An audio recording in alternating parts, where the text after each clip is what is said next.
Friends ఎప్పుడైంది వార్త వేధింపులతో నయనతార కన్ను మూత అంటూ వార్తలు అయితే వస్తున్నాయి ఫ్రెండ్స్. మరి ఏం జరిగింది ఏంటి అనేది చూసేద్దాం ఫ్రెండ్స్. వివరాలకు వెళ్ళే ముందు దయచేసి లైక్ చేసి సబ్స్క్రైబ్ అయితే చేసి మరిన్ని లేటెస్ట్ అప్డేట్స్ కోసం బెల్ ఐకాన్ అయితే క్లిక్ చేయండి ఫ్రెండ్స్. అయితే కట్నం తేవాలని 3 నెలల గర్భిణిని భర్త చిత్రహింసలకు గురి చేసి హత్య చేసిన సంఘటన చిన్నరాయపట్నంలోని నోరనక్కి గ్రామంలో చోటు చేసుకుంది.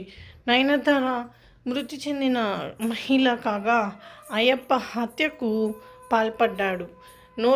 నోరనక్కి గ్రామానికి చెందిన అయ్యప్ప నయన దంపతులకు 3 ఏళ్ల క్రితం వివాహమైంది. పెళ్ళైన ఏడాదికి భార్యాభర్తలు బాగా కలిసిపోయారు.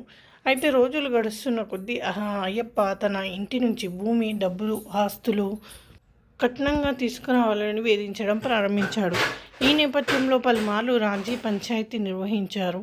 ఇదిలా ఉండగా నయనతార గర్భవతి కావడంతో నెల రోజులుగా ఇంట్లోనే ఉండిపోయింది.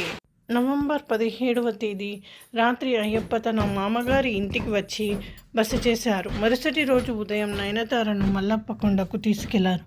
అప్పటి నుంచి నయన్కి తన ఊరి కుటుంబీకులు ఫోన్ నెంబర్ రాలేదు. అయితే అయ్యప్ప బంధువు శృతి నయన తల్లికి ఫోన్ చేసి తన కుమార్తెకు బాగోలేదని తెలియజేసింది.